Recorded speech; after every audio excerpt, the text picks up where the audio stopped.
大家好，歡迎收睇廉政檔案。廉政公署兼具反貪同埋行政申訴嘅職能，兩者更加有互補嘅作用。例如，廉署曾經偵查有關審批重大投資移民同埋技術移民嘅賄賂犯罪案件，並且有就某內部程序進行行政申訴專案調查。今集我哋就一齊嚟剖析幾種騙取本澳居留資格嘅犯罪手法。第一宗案件係同偽造親子關係證明文件有關。廉署喺2019年接獲舉報，指甲某同埋乙某偽造虛假嘅親子關係證明文件，並向權限部門提交不動產投資居留申請，以詐騙嘅方式取得非親生兒子嘅本澳居留權。經過廉署調查，二人並冇任何血緣關係。另一個案件則係有人透過虛報入職嚟騙取居留權。案情指，廉署喺2018年懷疑丙某以具備特別資格嘅技術人員申請臨時居留許可，並最終取得澳門永久性居民身份證。廉署認為個案有可疑，於是展開調查。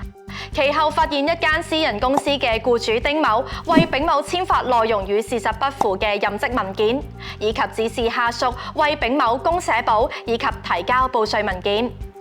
此外，調查仲發現上述公司有另外6名長期不在澳嘅虛假員工。第三宗案件喺2015年發生，廉署接獲舉報，指一名內地居民某借虛假投資商店嚟申請澳門臨時居留許可。經過調查發現，某其實只係商店嘅掛名股東，根本冇作出任何嘅實質投資。佢更加涉嫌向權限部門遞交虛假嘅畢業證書以及聲明書。以上3宗案件，涉案嘅人士均被判偽造文件罪罪成，分別處2年6個月至3年徒刑不等，緩刑3年。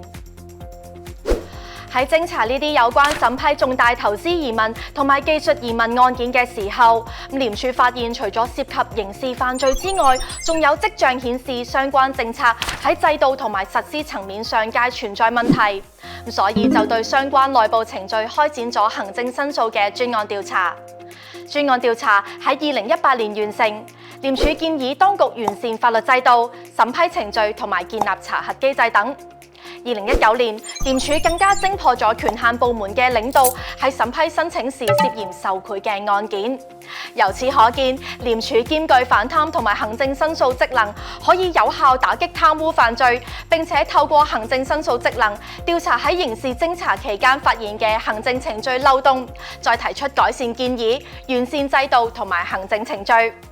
今集嘅時間到啦，我哋下集再見。